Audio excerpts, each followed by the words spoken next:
নমস্কার বন্ধুরা, আজ আমি তোমাদের জন্য নিয়ে এসেছি একেবারে সহজ সুস্বাদু মাছের কারি। এখানে আমি নিয়েছি রসুন, আদা, 3টে মতো লঙ্কা, 2টো পেঁয়াজ, 2টো টমেটো আর কয়েকটা কাজু। এগুলোকে আমি পেস্ট করে নেব। এবারে মাছগুলোকে নুন হলুদ দিয়ে ভালো করে মাখিয়ে নিচ্ছি। এবার কড়াইয়ে তেল দিয়ে মাছগুলোকে এক এক করে ভালো করে ভেজে নেব। মাছগুলো ভাজা হয়ে গেলে ওই তেলে কিন্তু আমি রান্নাটা করব। আমার মা বলতো মাছ ভাজার তেলে ঝোল রান্না হলে সেই ঝোলের স্বাদ কিন্তু দ্বিগুণ হয়ে যায়। মাছ ভাজা হয়ে গেলে ওই তেলেই একটা শুকনো লঙ্কা, তেজপাতা আর একটা মিডিয়াম সাইজের পেঁয়াজ কুচি দেব। এবার পেঁয়াজগুলোকে হালকা লালচে করে ভেজে নিয়ে আগের থেকে করে রাখা ওই মশলার পেস্টটা আমি এতে দিয়ে দেব। এবার এগুলোকে ভালো করে নাড়িয়ে নেব। এবার মশলাগুলোতে সামান্য লবণ আর হলুদ দেব, কারণ মাছে যেহেতু লবণ দেওয়া আছে তাই কিন্তু লবণটা খুব সাবধানে দিতে হবে। মশলাগুলোকে ভালো মতো কষিয়ে নিতে হবে।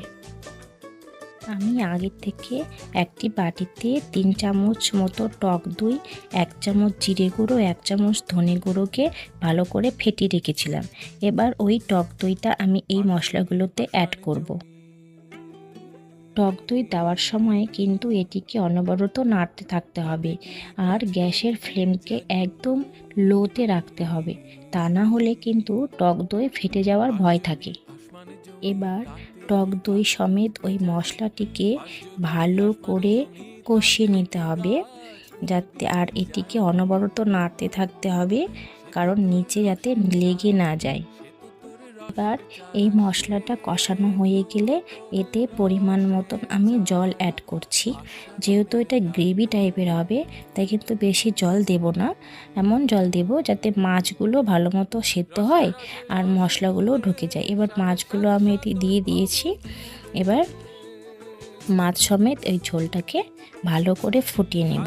আর নামানোর আগে কিছুটা ধনেপাতা আমি এতে অ্যাড করে দিয়েছি। একদম কম সময়ের মধ্যে কিন্তু আমার রান্নাটি কমপ্লিট হয়ে গেছে। গরম ভাতের সাথে একবার খেয়ে দেখো, রোজকার একঘেয়েমি মাছের ঝোল ভুলে যাবে। বাড়িতে একবার অবশ্যই ট্রাই করো, আশা করছি ভালো লাগবে। ভিডিওটি ভালো লাগলে অবশ্যই একটি লাইক, কমেন্ট করো আর আমার চ্যানেলটি সাবস্ক্রাইব করো, কারণ তোমাদের ভালোবাসাই আমার সবচেয়ে বড় অনুপ্রেরণা। ভিডিওটি দেখার জন্য অসংখ্য ধন্যবাদ। দেখা হচ্ছে পরবর্তী একটি নতুন ভিডিও নিয়ে।